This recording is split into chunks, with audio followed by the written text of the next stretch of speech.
नमस्कार, आप देख रहे हैं खबर इंडिया। मैं हूं आपके साथ चंद्रश्री राजपूत।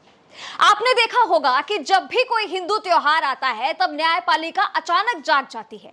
हिंदुओं का कोई भी त्योहार आता है तो इन्हें दिक्कत कहां आ जाती है। होली आती है तो पानी बहना इनको पसंद नहीं है, पानी बंद करवा देते हैं कि भाई पानी की बर्बादी हो रही है। दिवाली है तो पटाखे बंद करवा देते हैं, कहते हैं कि प्रदूषण हो रहा है, इसे मत जलाइए। और अब इस बार की दिवाली भी लगता है सूनी होने वाली है, क्योंकि सुप्रीम कोर्ट ने इस दिवाली पटाखे जलाने पर दिल्ली में पाबंदी लगा दी है। तो ये दिवाली बिन पटाखों वाली, जी हां। लेकिन वहीं दिल्ली की आम आदमी पार्टी ने तो ये कह दिया कि अगर कोई पटाखे जलाता हुआ या बेचता हुआ पाया गया तो उस पर 6 महीने तक की जेल और 200 रुपए जुर्माना हो सकता है। हिंदुओं के जो भी त्योहार होते हैं जो बड़े माने जाते हैं, पर उन पर भी बंदिशें लगनी शुरू हो गई है। लेकिन ये बात किसी और धर्म या समुदाय पर लागू क्यों नहीं होती?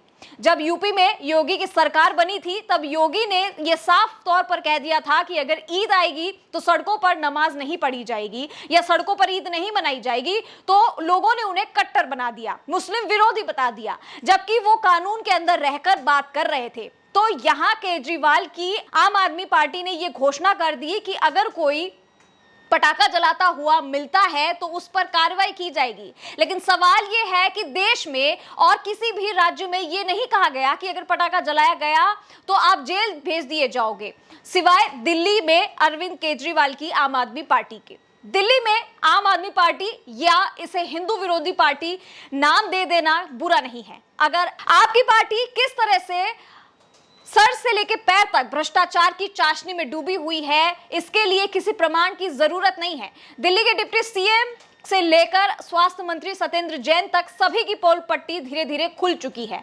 आम आदमी पार्टी के नेताओं से जुड़े भ्रष्टाचार के मामले हर रोज सामने आते हैं। इसके अलावा खुद सीएम अरविंद केजरीवाल कितने बड़े हिंदू विरोधी हैं, ये बात भी हर कोई जानता है। और अब ये हिंदू विरोधी केजरीवाल सरकार के कारण दिल्ली के लोगों की इस बार की भी दिवाली बिना पटाखों वाली रहेगी, यानी जिसने पटाखे जलाए उसकी खैर नहीं। केजरीवाल की नजर मुस्लिम वोट बैंक पर हमेशा रही है। इस वोट बैंक को पाने के लिए वो किसी भी हद तक जाने को तैयार है। तो क्या यह समझा जाए कि इस तरह का खेल खेलकर केजरीवाल किसी एक समुदाय विशेष को खुश करने में लगे हैं? केजरीवाल की हमेशा से यही कोशिश होती है कि मुस्लिम वोट नहीं बटे और पूरे वोट उसे ही मिले। लोकसभा चुनाव 2019 याद होगा, उसी के दौरान केजरीवाल ने सिविल लाइन स्थित अपने निवास पर ऑल इंडिया शिया सुन्नी फ्रंट के नेताओं के एक प्रतिनिधि मंडल से मुलाकात की थी। इस मौके पर केजरीवाल ने कहा था कि मुस्लिम वोट बैंक नहीं बटे, इसके लिए हम कांग्रेस से गठबंधन करना चाहते हैं। वो अलग बात है कि गठबंधन के लिए हर संभव उन्होंने कोशिश की, प्रयास किए, लेकिन कांग्रेस ने गठबंधन नहीं किया। केजरीवाल हमेशा से ही हिंदू विरोधी नीतियों का अनुसरण करते रहे हैं और ऐसे में कई सवाल खड़े हो जाते हैं कि क्या केजरीवाल हिंदू धर्म के लिए सबसे बड़ा खतरा बनता जा रहा है? क्या केजरीवाल हिंदू धर्म के खिलाफ रची जा रही अंतरराष्ट्रीय साजिश का हिस्सा है? क्या वो हिंदू के वेश में गुप्त क्रिश्चियन है? केजरीवाल सरकार ने पर्यावरण प्रदूषण के नाम पर पिछले साल भी दिवाली के और छठ के मौके पर पटाखों को बैन कर दिया था, जबकि तमाम जांच और रिपोर्ट ने से यह साफ हो गया था कि दिल्ली के प्रदूषण के लिए पटाखे जिम्मेदार नहीं है, वो स्रोत नहीं है। दिल्ली में प्रदूषण का मुख्य स्रोत यानी कि कारण पराली जलाना था और कारखानों के साथ गाड़ियों से होने वाला प्रदूषण था। इसके बाद दिल्ली के लोग सीएम केजरीवाल पर सवाल करने लगे कि ईद और बकरीद पर पशुओं की जो हत्या होती है उन पर बैन क्यों नहीं लगाया जाता। इसके बाद केजरीवाल पर मुस्लिम तुष्टीकरण का भी आरोप लगा था। सीएम अरविंद केजरीवाल ने हमेशा से ही हिंदुओं के विरुद्ध काम किए हैं और इस दिवाली पर पटाखे बैन करने के साथ कई ऐसे घटनाएं भी हैं जिनमें केजरीवाल का असली चेहरा सामने दिखाई देता है। केजरीवाल चुनावी लाभ लेने के लिए तो खुद को हनुमान भी बता देते हैं, लेकिन असलियत कुछ और ही होती है। दिल्ली के चांदनी चौक में पुराने हनुमान मंदिर को तोड़ दिया जाता है और कहा जाता है कि मंदिर चांदनी चौक के मुख्य मार्ग के बीच आ रहा था। अब इस तरह से तो न जाने कितने दरगाह सड़क के किनारे और बीचों बीच बने हुए हैं, क्या केजरीवाल उन्हें भी तोड़ेंगे? इसी तरह से पंजाब में आपकी सरकार बनी, दर्जनों मंदिर तोड़े गए थे, कुछ मंदिरों पर वक्फ बोर्ड ने कब्जा कर लिया था, लेकिन आपकी सरकार इस पर कार्रवाई करने की जगह मूक दर्शक बनी हुई थी, क्योंकि उसमें उसकी मिलीभगत थी। दरअसल केजरीवाल अपने अंतर्राष्ट्रीय आकाओं को नाराज नहीं करना चाहते थे। केजरीवाल के आका इस्लाम और ईसाई समुदाय से आते हैं, जहां से उन्हें हर तरह की मदद मिलती है, और केजरीवाल उनके नेताओं ने हमेशा हिंदुओं के प्रति अपनी घटिया सोच ही दिखाई है। यह भी आपने कई दफा देखा होगा।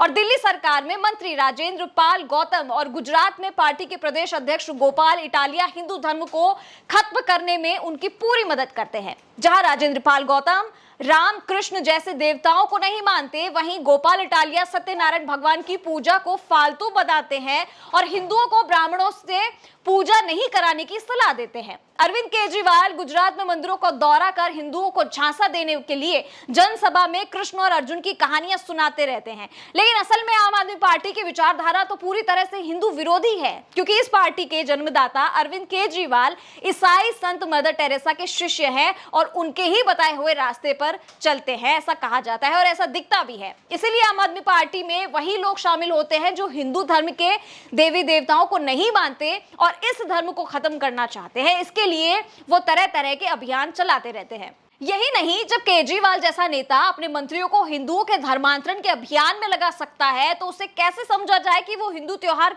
का मतलब जानता भी होगा। आज इन्होंने पटाखे बैन करवाए हैं, कल तो यही राजनीतिक दल, यही न्यायपालिका दिवाली पर जलाने वाले दियों को भी बैन कर सकते हैं और बोलेंगे कि देखो कितने हजारों के दिए जलाए जाते हैं, कितना तेल बर्बाद किया जाता है, तो इन्हें भी बैन कर दो, इन्हें भी जलाना बंद कर दो।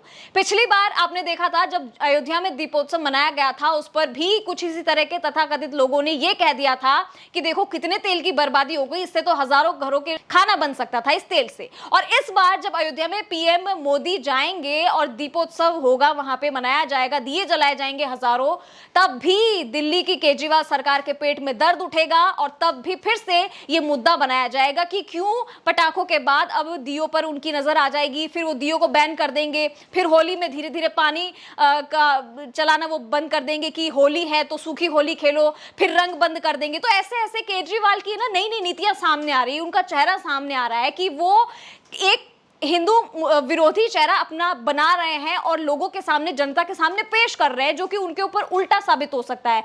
गुजरात के लोगों को वो गालियां देते नजर आते हैं, उनके जितने भी विधायक हैं, उनके जितने भी पार्टी में नेता हैं, आधे से ज्यादा वो लोग जेल में हैं, उनका चेहरा भी सबने देख लिया है, किस तरीके से वो हिंदू विरोधी हैं, किस तरीके से वो जनता को बरगला रहे हैं। और एक बार फिर केजरीवाल हिंदुओं के बड़े पवित्र त्योहार यानी दिवाली जैसे मौके पर, जो कि साल में एक ही बार ही आता है, 5 दिन का ये बड़ा पर्व होता है, महालक्ष्मी का पर्व होता है, इसमें दिए ना जलाए जाएंगे। तो इस पर आपका क्या कुछ कहना है, कमेंट बॉक्स में जरूर मुझे लिख के बताइएगा। और केजरीवाल का और जो सुप्रीम कोर्ट ने ये कह दिया है कि अब 600 रुपए जुर्माना होगा और 6 महीने की आपको सजा होगी अगर आप पटाखे जलाते हैं तो क्या इसके बावजूद आपको लगता है केजरीवाल का आप सहयोग करेंगे? क्या केजरीवाल की सरकार सही कर रही है?